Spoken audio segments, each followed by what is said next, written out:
Podcast, part of the Morning Knows Podcasting Network. You are live with Jim and Rod, and we are talking WrestleMania Night 1. It is the best and biggest time of the year, Rod, and you are extremely happy because what everyone thought was going to happen, then didn't think was going to happen, actually happened. How excited are you for your boy being at the top of the card?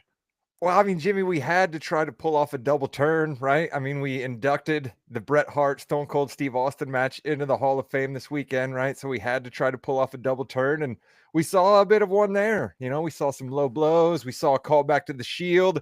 We saw the rightful man climb to the top of the WWE ladder. He told us on Friday Night SmackDown all the reasons why he should be at the top.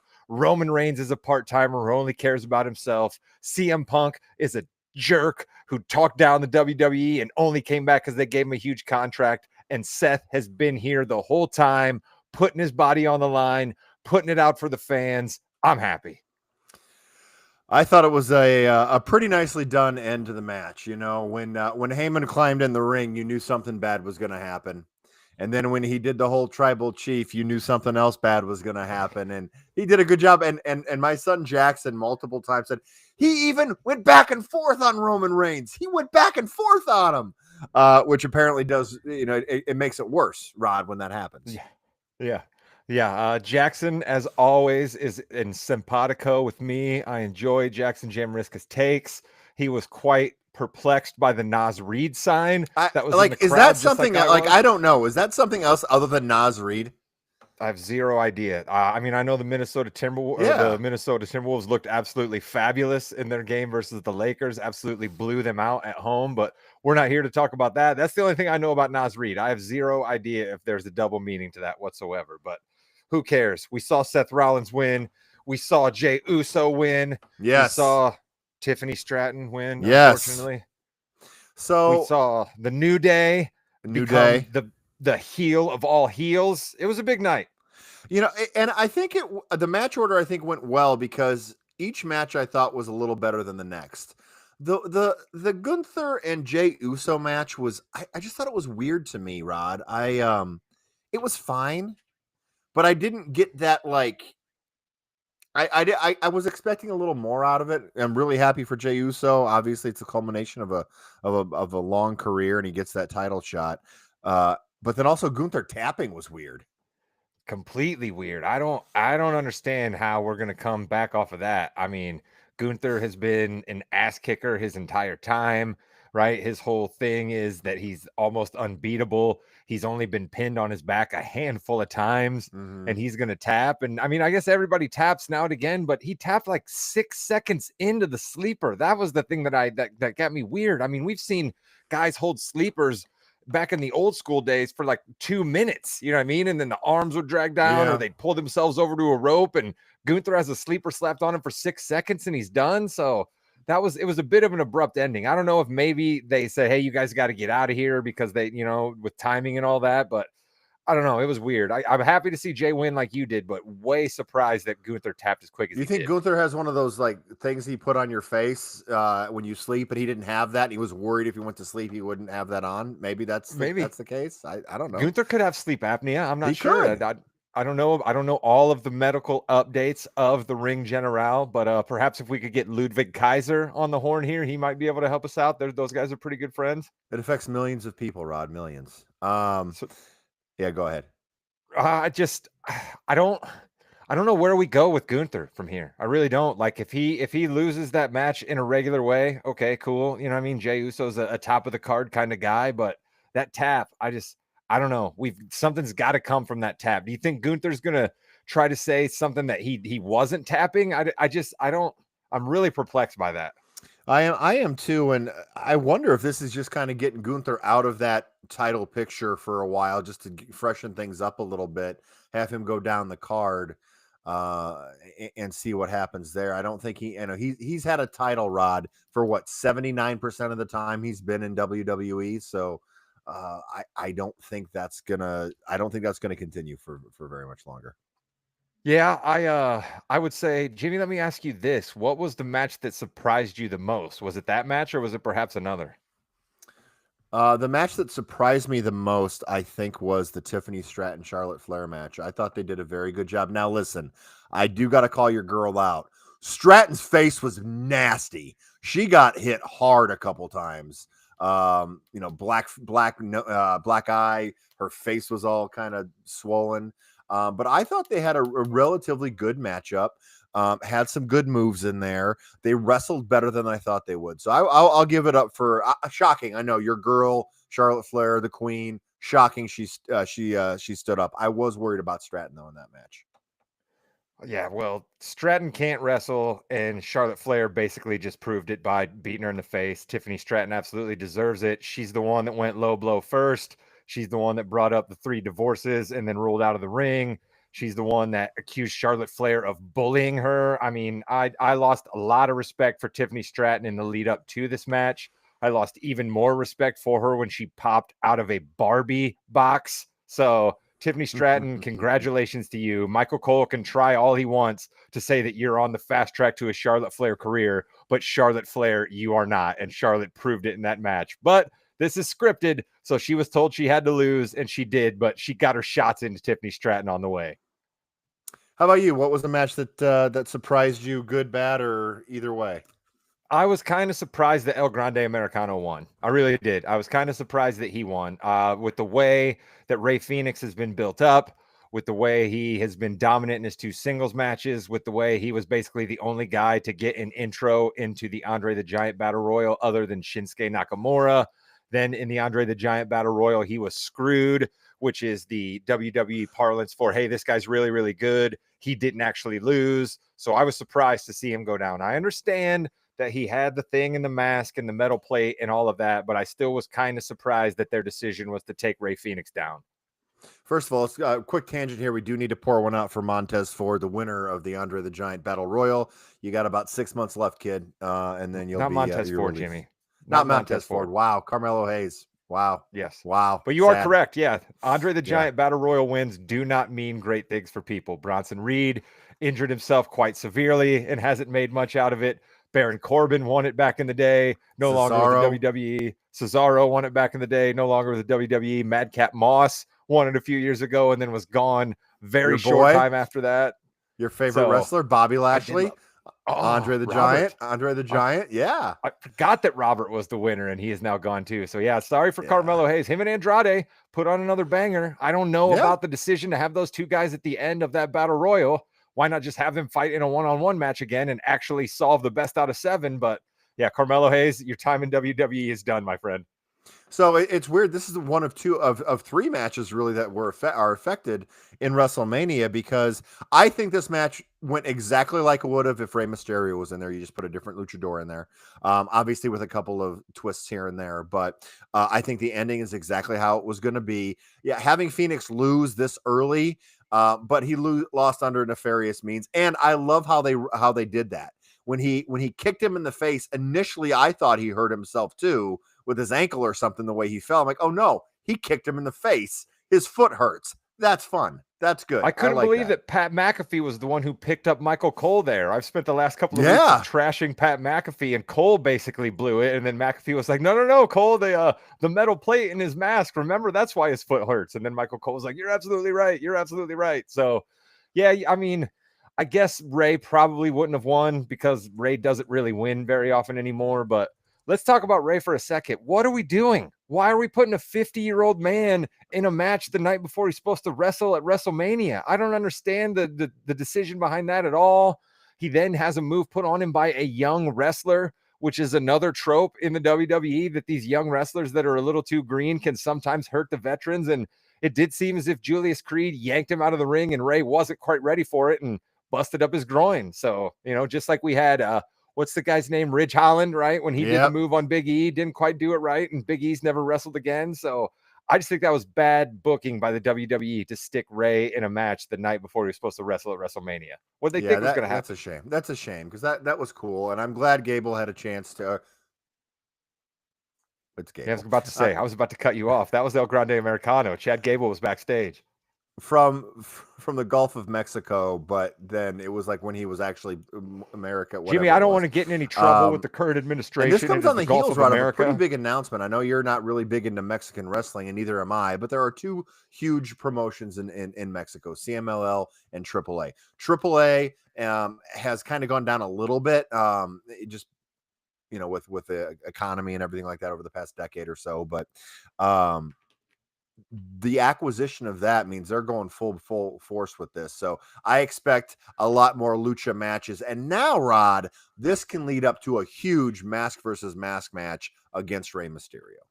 I just want to clear something up real quick before I touch on luchadors. I don't want to get in any trouble with the current administration. It is the Gulf of America, Yeah. Jimmy. I don't want to get in any trouble with the current administration. You called it its former name. Well, no, So because no, but they said when he was born, it was known as the Gulf of Mexico, and now it is the Gulf of. It's a whole thing, Rod. well, again, McAfee went over that too.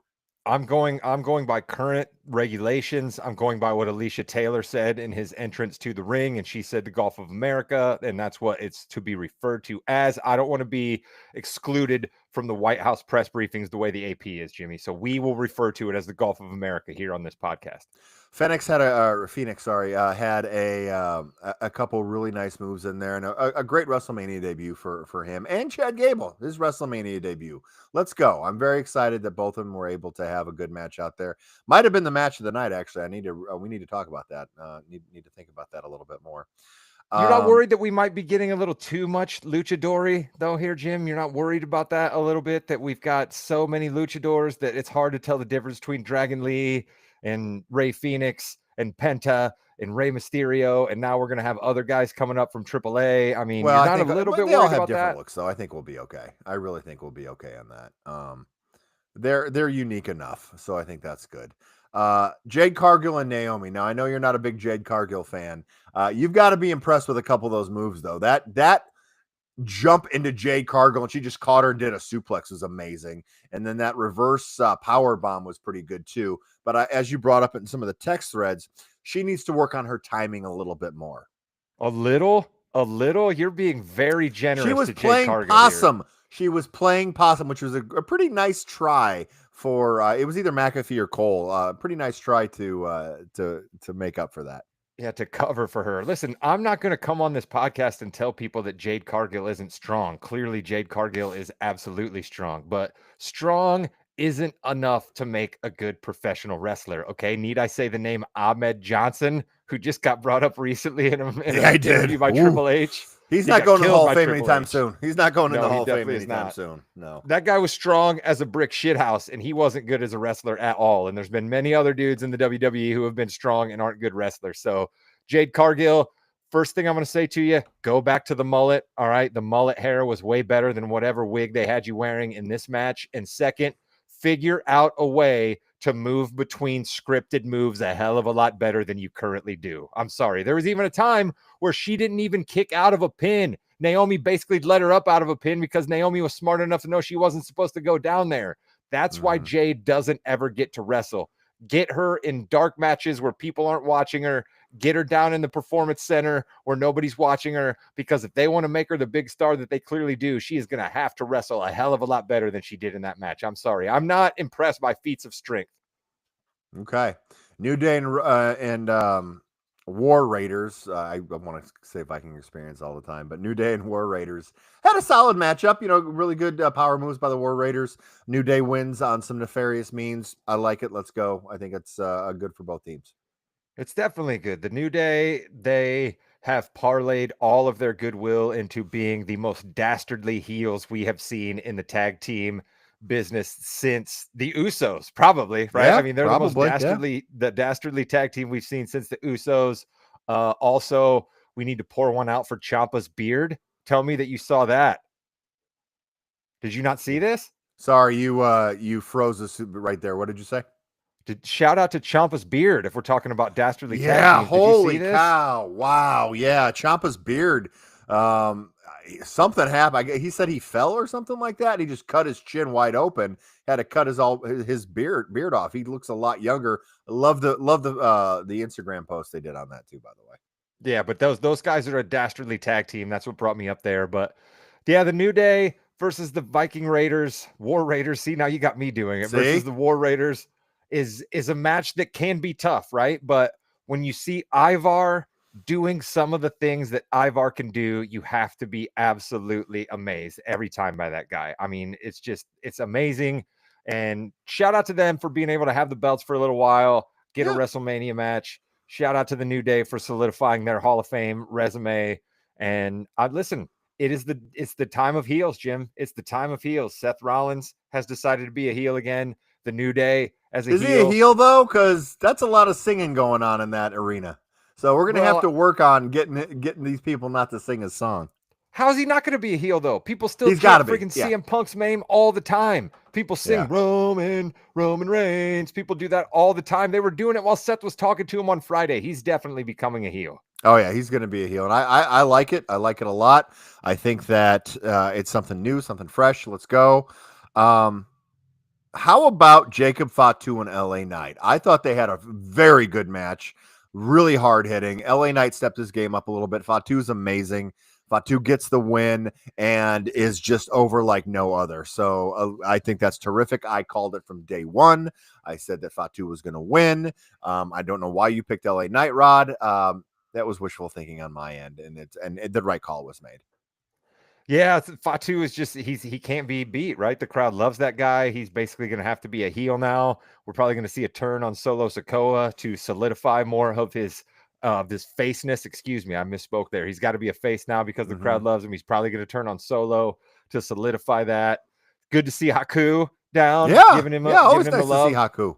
That was cool with the family, right? Jimmy in the ring after J1 was cool. So it was nice to see some of the family connections there. But LA Knight impressed me. I've come on this podcast many times and talked about how he's not necessarily the greatest wrestler in the world. He just is a hell of a talker and full of charisma, but he wrestled his ass off in that match. It was really, really good. It I'd was a put good that up one. near the top. Yeah, I mean, I thought the main event was a good match. I mean, it was long, it was cool, it had a lot of end.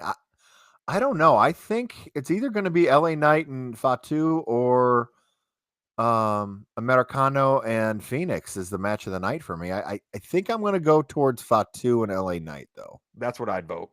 Okay. That's what I'd vote because there's just as much as I love Seth and as much as I love the turn at the end of the match, there was just a few too many kickouts. I mean, come on. I mean, are we just going to take everybody's finishing moves away? Is that what we're going to do? You know what I mean? There was just a few too many kickouts in that match for my liking. I really do want a match where there's no pin at all until the very end. Just something different. It could be a 35-minute match, no pin. You know, Yeah, you can I put them think in you're right. submissions, stuff like that. But yeah, there was so many kickouts on that, and even at the end, it's like, he's not going to kick out. Punk's not going to come in and do anything here, right? You know, I was a little worried about that, to be honest, but he did. well, He because took like Heyman was what still in 6 the to ring 7 sitting chair down. shots. Yeah. Yeah. So I think this was a good night one of WrestleMania. Nothing really stood out as, oh my goodness, this is the greatest thing I've ever seen. What about the 540 or whatever the heck El Grande Americano did on Phoenix? Oh my goodness, that got me up. I'll tell you. Wow, Let, that was awesome. you and I have been singing the praises of Mr. Gable for a long, long time. And he's proving now in his new character that he can do even more wrestling moves than we've seen Chad Gable do before. Because that was amazing. It really was. So shout out to that guy. And you know, sometimes one move can be enough to put a match near the top. And that's really what it was. That move almost is what made that match for sure. So night two, I'm expecting. I want a lot more from night two. Night one was a nice little precursor, but night two we're going to start off with the triple threat match, which we're going into with some negative thoughts, but I think the matchup itself will be good. It's got to be different than this main event. Let's not get two people out of the ring for 20 minutes and then come back in. I think the second match is going to be Styles and Logan Paul. They're going to have some high flying. Everything is going to be good in that, and then.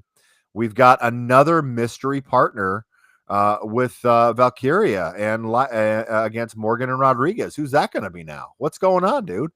Well, first I would ask you, is Bailey really hurt or is this just a work? I don't know. It's so weird that I don't know. I don't know. I learned about it when you learned about it. So That's a bummer to me because Bailey's been a pretty good soldier ever since WrestleMania of last year. She really has. yeah. She's been down and fighting in NXT.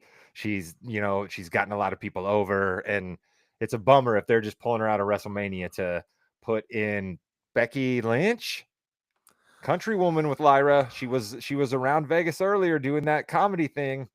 Well, yeah, she was, she was the Hall of Fame, obviously. Her husband's in the main event tonight, so we'll see what happens there. And then we have the Orton against the mystery partner. Dude, there's a chance. There's a chance. Listen, Jimmy, say his name and he appears. I want to see it so bad. I want to see it so bad. I do not want to see Rusev, who was No. shouted out by our guy, the Crippler. There's absolutely Yeah. that will get boos. I mean, that will absolutely get boos, or even worse, just no reaction. So it better not be Rusev. To me, it's either got to be Sammy or it's got to be Joe Henry. I don't see anybody else that makes any sense. I agree with you completely there. Hopefully it's one of those two. And then Cody Rhodes and John Cena, I have a feeling a lot's going to happen. A Like lot's going to what? happen. What? I John don't Cena know. can't That's go the anymore. thing. John Cena can't go anymore. Let's just tell everybody right now. Don't expect to see John Cena do anything cool. He can't go anymore. So what It's not going possibly to be a cool can happen in this 40-minute. match? It's not going to be a 40-minute wrestling match at all. Definitely not. But there's going to be a lot of. I just think there's going to be a lot of smoke and mirrors in this match. So we'll see what happens. So are they going to there. go? Is the opening match going to go for 40 minutes? Bianca, Rhea, and Io, or is it going to be Seth and Damian that get a good 30-minute match? Somebody's got to get longer than if Cody and Seth aren't going that long. Or I mean, Cody and John aren't going that long. Yeah, Somebody's Cody got and to be in the John. longer match. Styles and Paul could go a decent amount. Oh, Styles is the like four-way, 47. the fatal four-way is going to go far, going to go long. Nobody with wants to Breakker, see those guys in the Dominic ring for that Penta, and long. Finn Balor. They're going to go long. Nobody And wants yeah, to I see think the those first guys match that will go long. long. I will Nobody say wants to see that. I was able to drive 5 miles out and 5 miles back in between the pin and the Charlotte Flair match and CM Punk walking in. Jackson timed it. He said over under at 15. I took the over. It was 16 minutes and 40 seconds from the time whoever came out first. I wasn't here for that, but whoever came out first there, Seth Rollins, when his music hit to when the bell rang, it was 16 minutes and 40 seconds. There you go. Seth Rollins brought out a flamethrower wearing a big black cloak. Then he threw off the black cloak and was resplendent in white and all hit with the spotlight. It was very, very cool because everything Seth Rollins does is cool. And everything we do is cool as well on the Morgan Podcasting Network. This is TMYK Live. We are usually live every Thursday, but next week is going to be Tuesday and Thursday, I think, because of everything going on. But every Thursday around 9:30 Eastern, 8:30 Central. And we talk wrestling, we talk NBA, we talk gambling in the NFL, and kind of whatever else we want to talk about here on the Morgan Podcasting Network. You are listening to TMYK Live. Shout out to the old man Chris who fell asleep on us. It's funny, but he actually fell asleep. Yeah, no, he really did. We're not. He's not like 90. He fell asleep. Chris, we love him. We told him the other night that we were doing Saturday. He was excited about doing Saturday. And then in our group thread, we noticed that he was out for a little while and he clearly has fallen asleep. Chris, you are old. Way to live the gimmick.